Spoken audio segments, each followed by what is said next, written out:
Сәлем достар, сіздермен аниме өмір, және осы видеода мен сіздер маған алдыңғы екі постта қойған сұрақтарға жауап беретін боламын. Және егер де сіздер маған тағы да сұрақ қойғыларыңыз келсе, онда оларды осы видеоның астындағы комментарийлерге жаза кетіңіздер. Ал кеттік. Акацукиден неге бірінші орынға Пейнді қоясыз? Мысалы, Риннеган Обитода да бар ғой. Себебі мен Обитоның Риннеганы бар кезін емес, ол Тоби және Мадараның рөлін ойнап жүрген кезін алдым.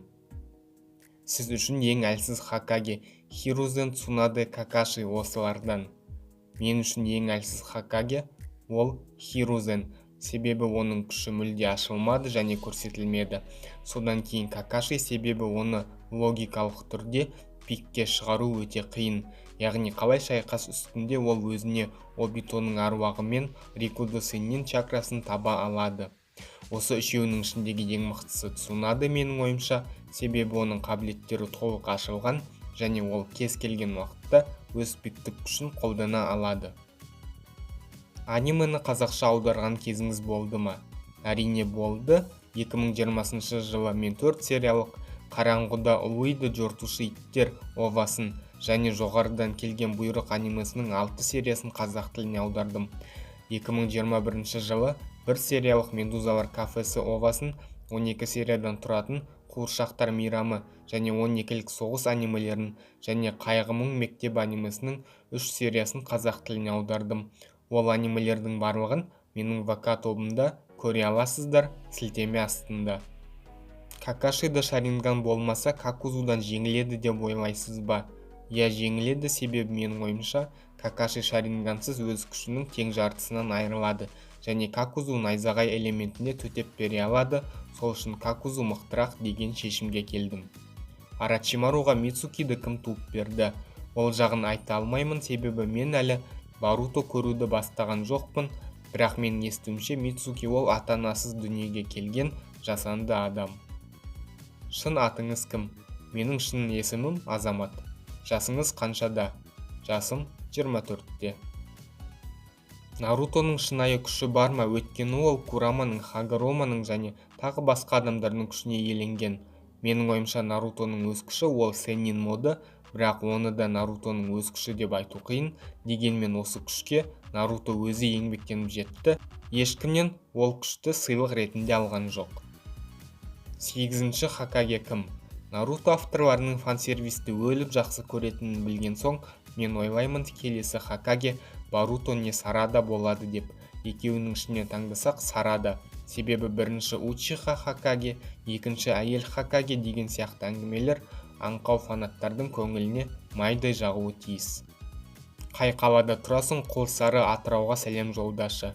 Мен Алматы облысында тұрамын, Алматы қаласы деп ойлап қалмаңыздар. Әрине жолдаймын, Қолсарыға және жалпы Атырау қаласы мен Атырау облысына жалынды сәлем. Бір видео жасау үшін неше сағат керек? Сценарийге бір күн, оны тексеріп жаңа ойларды қосу үшін тағы бір күн керек. Бір күн аудио жазуға және сол күні монтажды бастауға болады. Монтаж видеоның ұзақтығына қарай 2-3 күн алуы мүмкін. Өте ұзақ видео болса 4 күнге дейін созылуы мүмкін.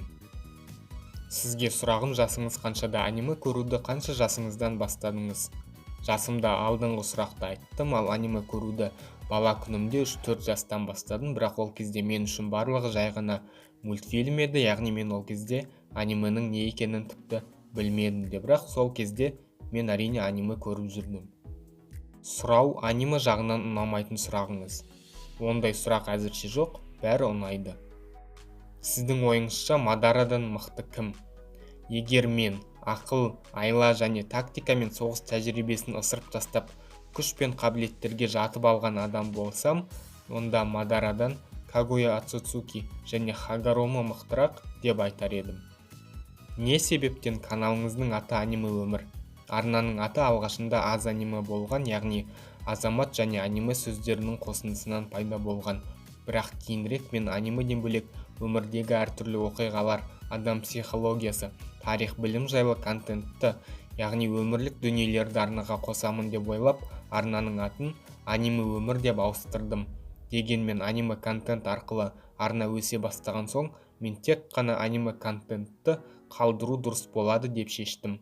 Көп адамдар ойлайды, мен анименің ішіне түсіп, аниме әлемде өмір сүргім келген соң арнаның атын аниме өмір деп қойдым деп. Дегенмен бұл пікір қате, себебі маған осы өмірде болған ұнайды, ешқандай аниме әлеміне, тіпті Наруто әлеміне менің түскім келмейді. Барутодан кейін мүлдем басқа аниме шыққанын қалайсыз ба? Мен оны қаламасам да Барутодан кейін басқа аниме шығатын болады, ал біз сіздермен көпті көрген ұлттар болып қала береміз, ал жаңа фанаттар алдарына бергенді жей беретін жас балалар бізді әрине түсінбейтін болады, себебі олар біз көргенді, яғни Нарутоның және Барутоның даму барысын көрген жоқ. Және бұл қалыпты жайт, бұған жынданып ашуланудың қажеті шамалы. Акацукидегі ең әлсіз адам кім деп ойлайсыз? Ең әлсіз ол Зетсу. Сізге ең ұнамаған аниме қандай?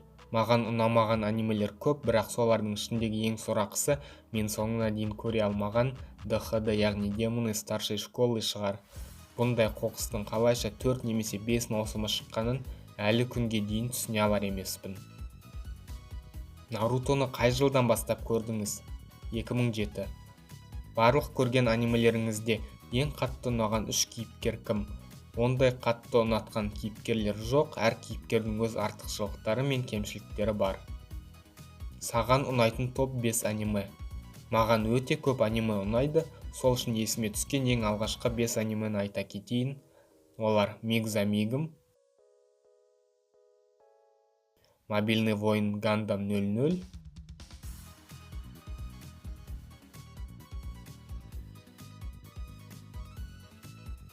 ID вторжение,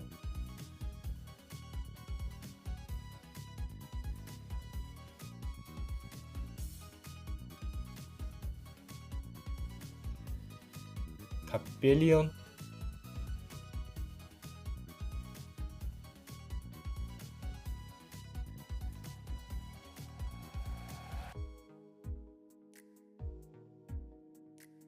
және Школа отчаяния.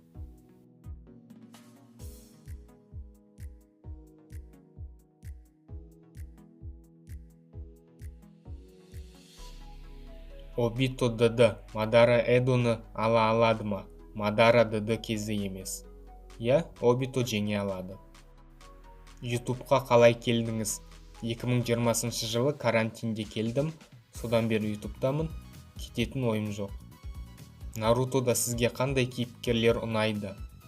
Маған Нарутода өте көп кейіпкерлер ұнайды, мысалы Нагато, Кабуто, Канкуро, Сасори, Тентен, Неджи, Какузу, Мейтеруми, Цунабе, Шино, Аоба, Нарутоның 6-шы фильміндегі Хируко, Хирузен, Арачимару және тағы басқалар.